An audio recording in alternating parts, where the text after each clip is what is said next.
Section 1. You will hear a conversation between a man and a receptionist on the subject of joining a surgery. First, you have some time to look at questions 1 to 5.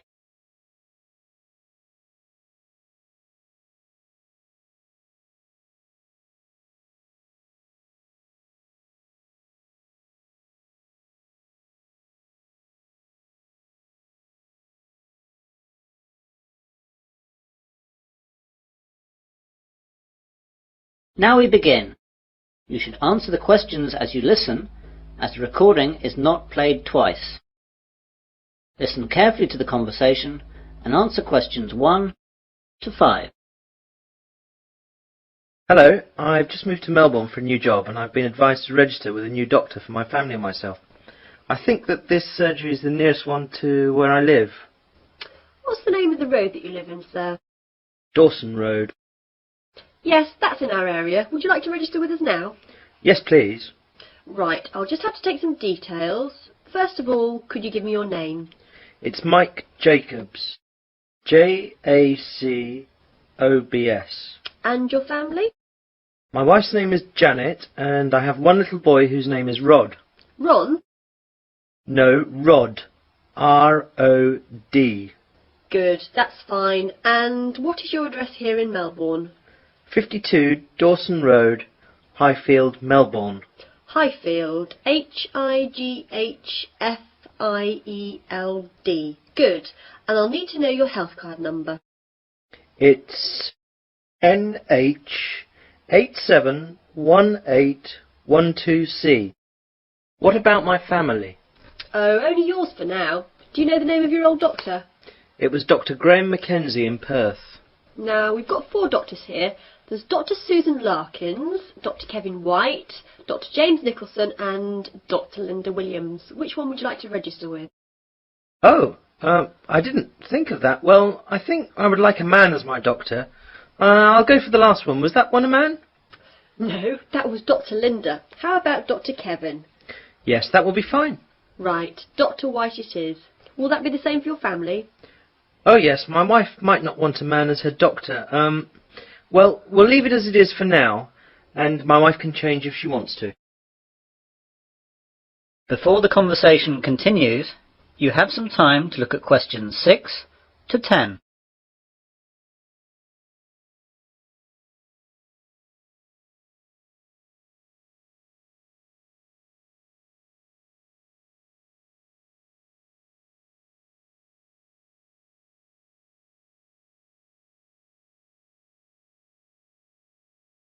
Now listen carefully and answer questions 6 to 10. I'd like to make an appointment now for my wife. She wants to come in at the end of the week. How about this Friday morning? That's Friday the 21st. I don't think she can make the morning. Any openings in the afternoon?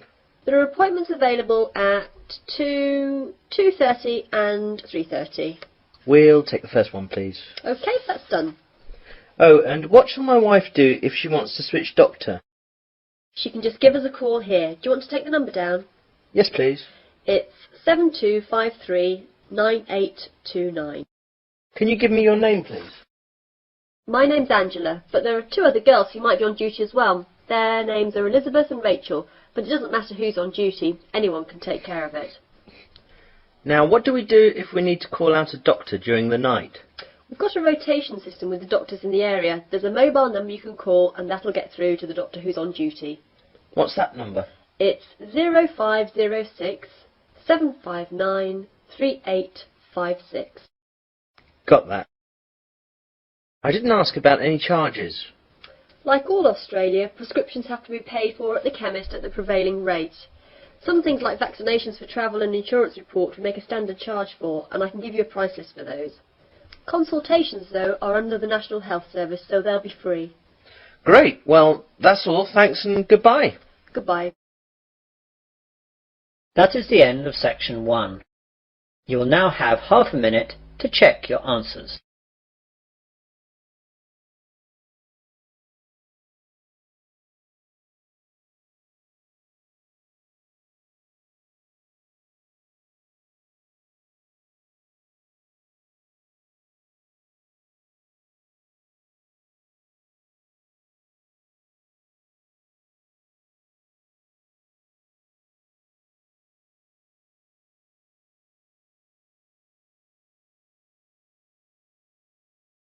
Now turn to Section 2.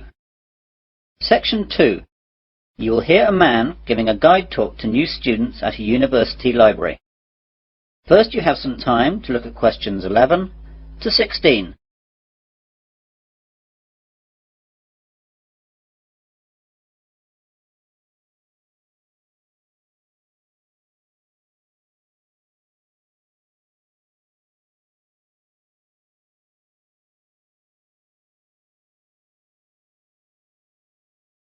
Now listen carefully to the guide talk and answer questions 11 to 16.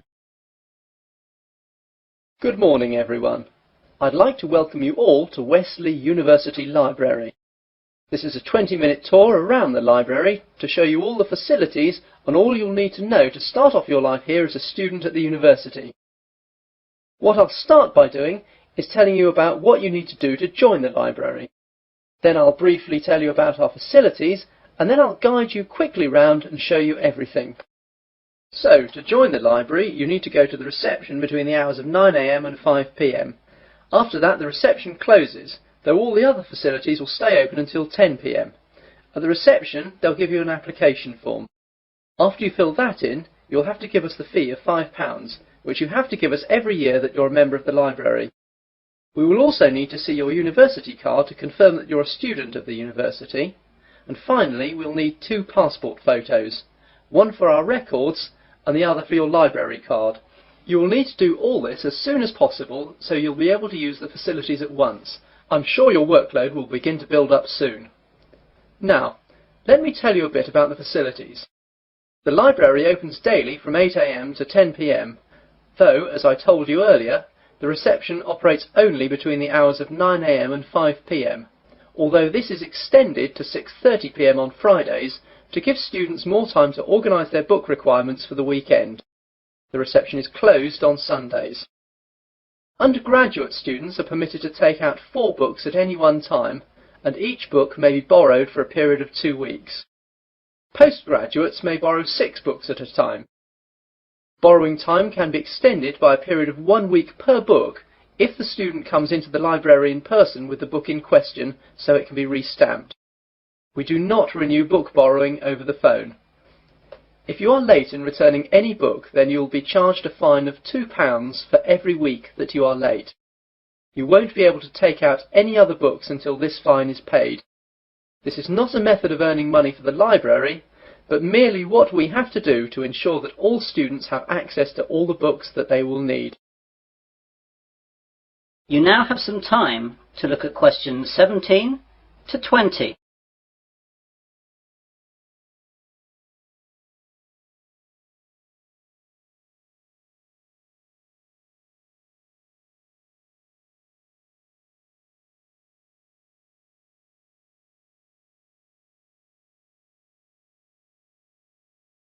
Now listen to the rest of the guide talk and answer questions 17 to 20. Okay then, on to the layout of the library. We're on the ground floor of the library at the moment. Here we have the reception, the computers, which you can use to search for books and their location, and the bathrooms, which are behind the reception. The rest of the ground floor is taken up by the non-lending section of the library. Here we keep all the books which are either too valuable or are used too much to lend out. You can reserve time with these books at reception and use them during any time that the library is open, but, of course, you may not remove them from the library. On the first floor above us we have the arts section, which includes books that students will need for subjects such as languages, literature, art and history. On the second floor is the science section. We'll see these in a minute. Of course, individual departments will usually have their specialist libraries in their buildings, though the computer catalogues here will list them so you know where to find everything, whether it's here or in the specialist libraries. Finally, in the basement we have the stack system, which contains the university collection of magazines and journals that we have collected and to which we subscribe. If there's anything that we do not have or that you can't find, please go to reception and let them know the details. The university operates a swap system with other universities, and we can arrange for volumes that we do not possess to be sent here on a limited loan. Well, those are the basic details about the university library. That is the end of section 2. You'll now have half a minute to check your answers.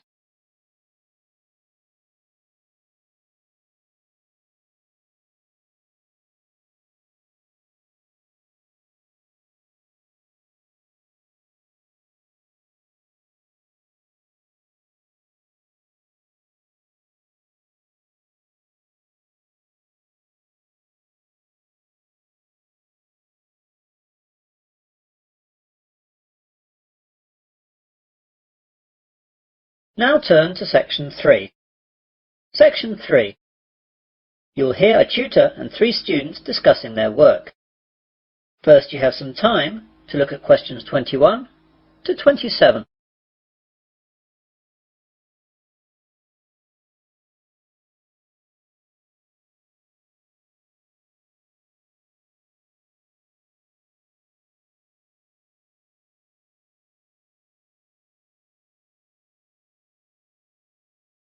Now listen carefully and answer questions 21 to 27. Good morning everyone. Well, in today's tutorial we're going to discuss the essays that you have to submit by the end of next week. Some of you will have already started them, which is good, and if you haven't, well that's okay, but you'll have to get a move on. So, let's begin with you, Simon. What's happening with you? Well, I've made a start on it. I researched the background quite extensively last weekend, and I should get to the writing stage tomorrow with a bit of luck, and I'll get finished at the weekend. What are you writing about? I decided to look at the car manufacturing company Jaguar, examine the problems they had with reliability in the 1970s and 80s, how they dealt with it, and how it affected their marketing and sales strategy. That sounds pretty interesting. Any problems with that? At the start I had problems getting information from that far back, but after rooting around in the library I found some magazines which gave me information and also gave me references to find other stuff. It seems now the only problem is keeping to the 4,000 word limit. It just seems I have so much to write about. It seems I'll need 5,000 or even 6,000 words to be able to cope. Yes, your essay title seems to me to be very wide-ranging. Would you think about cutting out part of it?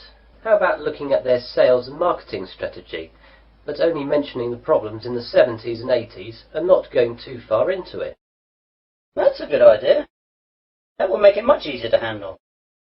By the way, how do you want us to hand in our work? Do you want us to drop in a hard copy to your office? You could do that, but I'd prefer it if you just emailed it to me as an attachment. You've all got my address. If not, give it to the secretary, clearly marked that it's for me. Right, Jennifer, how about you? I've not really got going on it yet, but I have decided on a subject. I'll try and do some research during the rest of this week, and I should get writing this weekend. Okay, what are you writing about then? I want to look into how supermarkets use market surveys to develop their products. Will you have enough time to find out what sort of things that the supermarkets do? You won't have much time for that. I should be okay. I've had a look in the stack system in the library and I found a magazine that surveyed all the UK major supermarkets and a trade publication that analysed the same things in Canadian supermarkets. Be careful about using their conclusions too much. The university takes a tough stance on plagiarism. Make sure you properly list where you get your information from in a bibliography and try and do your own analysis. Get going too, as that analysis will take a bit of time. Okay, thanks. You now have some time to look at questions 28 to 30.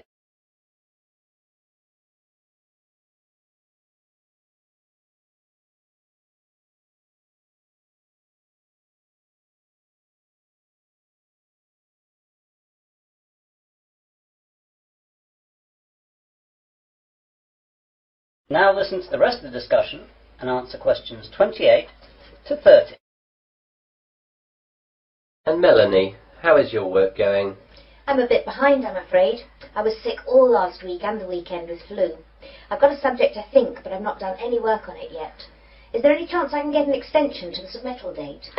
The policy of the department is not to give any extensions unless there are extenuating circumstances. Do you have a doctor's certificate or anything? I went to the doctor's, but I didn't get a note as I didn't realise I would need it. The doctor will have a record of me, though, as I got a prescription. I'll go back and get one. Yes, do. If you get one, then there shouldn't be a problem getting an extension. Without it, though, you'll be in trouble. What subject are you considering, anyway? I thought I'd do an overview of the UK mortgage interest rates and their effect on housing sales trends over the last 10 years. I thought it might be of interest because of the huge increases of house prices over the last decade. Certainly an interesting subject, and it should be no great problem getting information, as this has been fairly well documented. It's a lot of work again, though, and you'll really need to get cracking on it, even with the extension, if you get one. Well, I've not got much on for the rest of the week, and I've set aside the weekend to really get to grips with it. Good. Now, is there anything else? That is the end for. You will hear part of an Earth Sciences lecture. First you have some time to look at questions 31 to 40.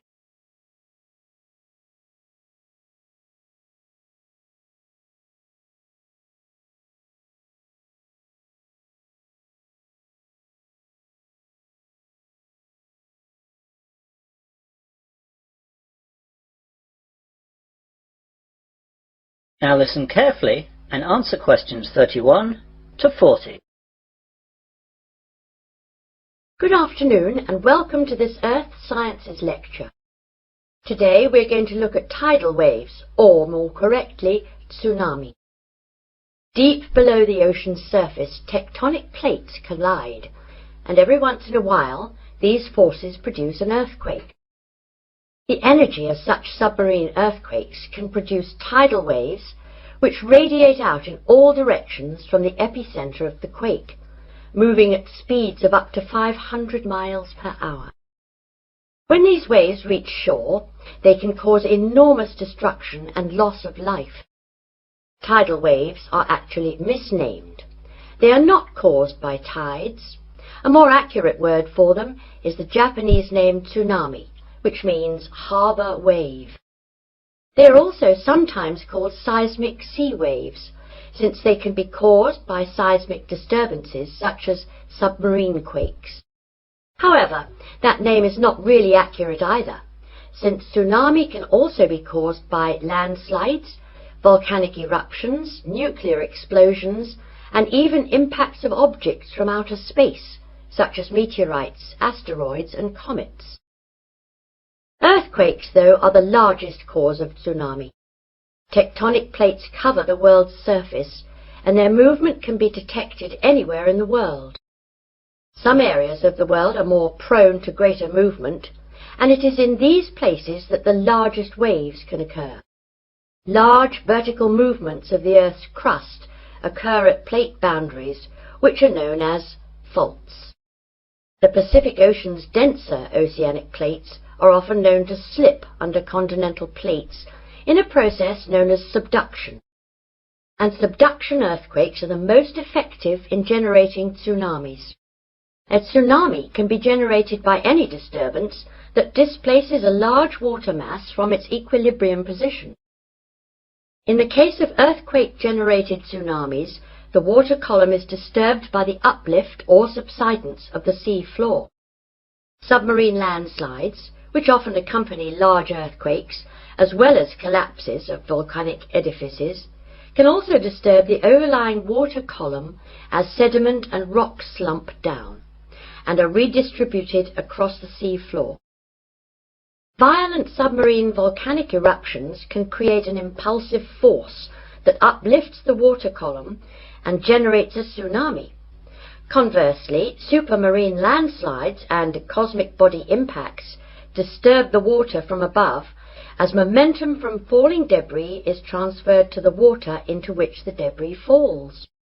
Generally speaking, tsunamis generated from these mechanisms, unlike the devastating Pacific-wide tsunamis caused by earthquakes, dissipate quickly and rarely affect coastlines distant from the source area.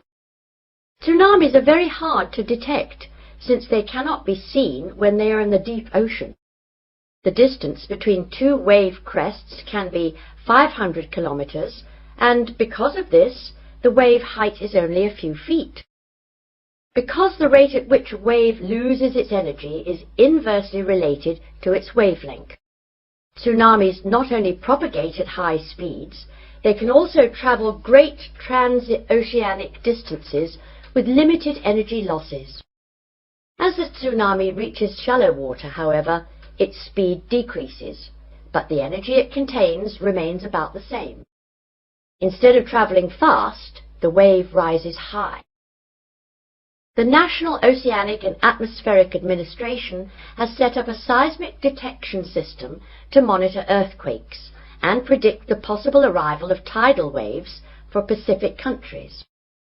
Buoys at sea can also detect water pressure changes that can indicate tsunamis moving through the ocean.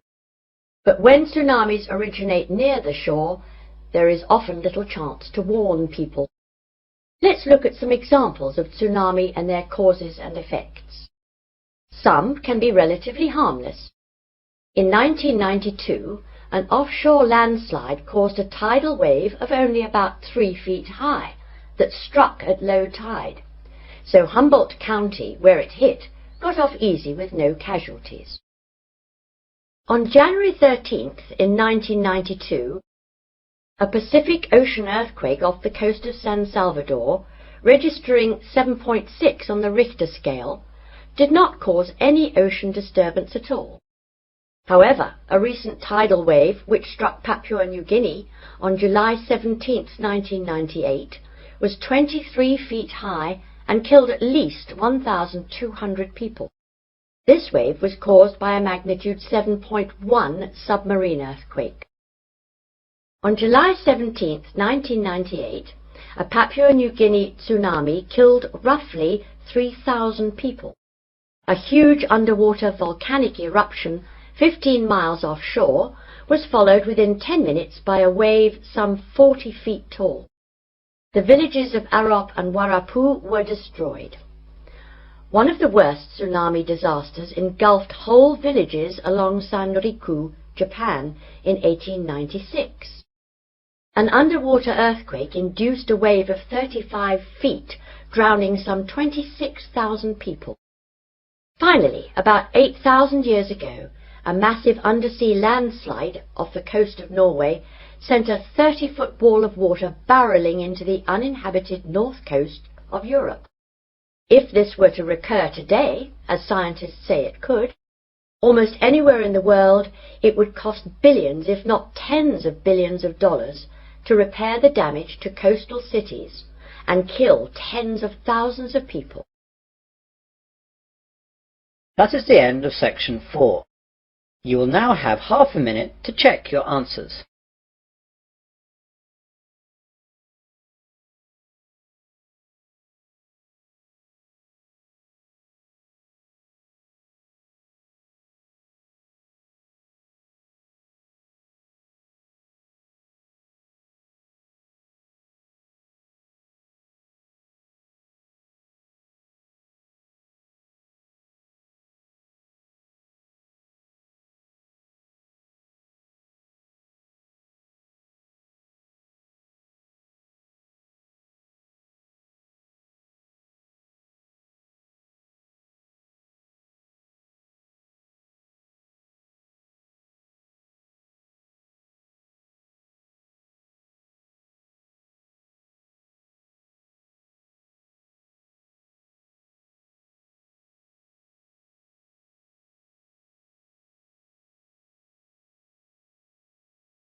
Thanks for watching. Here are other 2 videos. You can watch them as well.